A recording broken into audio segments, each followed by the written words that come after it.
आप देख रहे हैं NMT न्यूज और आपको रखे सबसे आगे। वक्फ बिल पर सहमति बनाने के पक्ष में नहीं कांग्रेस, संविधान पर बताया हमला, रिजिजू का दावा। समर्थन में विपक्षी पार्टियां। कांग्रेस महासचिव जयराम रमेश ने सोमवार को वक्फ विधेयक को संविधान पर सीधा हमला करार दिया और विधेयक के क्रियान्वयन का विरोध करने का संकल्प व्यक्त किया। उन्होंने कहा कि राज्य के सहयोगी तेदेपा और जदयू इस मुद्दे पर अपना रुख स्पष्ट करें। उन्होंने कहा कि वक्फ विधेयक संविधान पर सीधा हमला है और इसकी बुनियाद के खिलाफ है। इसे संयुक्त संसदीय समिति के माध्यम से थोपा गया है। बिल का विरोध करने की चेतावनी। उन्होंने कहा कि अगर सरकार इसे लागू करती है तो हम लोकतांत्रिक तरीके से इसका विरोध करेंगे।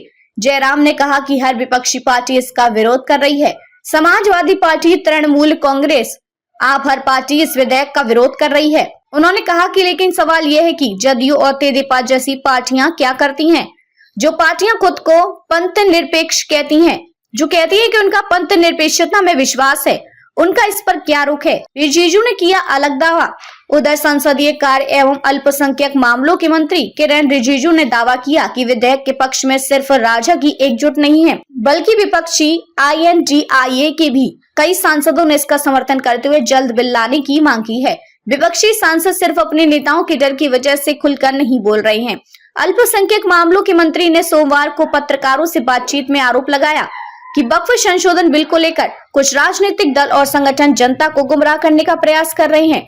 दावा किया कि संशोधन विधेयक में गरीब, पिछड़े, मुसलमानों और महिलाओं के भले के लिए प्राविधान किए गए हैं। कुछ लोग दुष्प्रचार कर रहे हैं और मुसलमानों की मस्जिदें, कब्रिस्तान और जमीन जायदाद छीन ली जाएगी, जबकि यह कानून आजादी से पहले था और बाद में भी है। इसमें लगातार बदलाव भी किए गए और अब संवैधानिक कैसे हो गया। कैथोलिक बिशप कॉन्फ्रेंस ने किया बिल का समर्थन। Catholic bishop conference of India ने भी पत्र लिखकर विधेयक का समर्थन किया है। पत्र में उल्लेख है कि मौजूदा केंद्रीय वक्फ अधिनियम में कुछ प्राविधान संविधान और देश के धर्मनिरपेक्ष लोकतांत्रिक मूल्यों के विरोध है।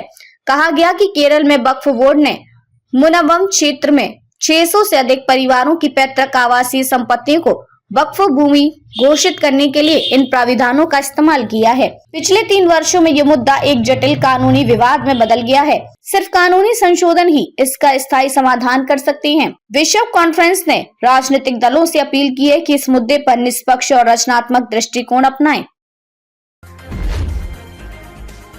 आप देख रहे हैं NMT न्यूज और आपको रखे सबसे आगे।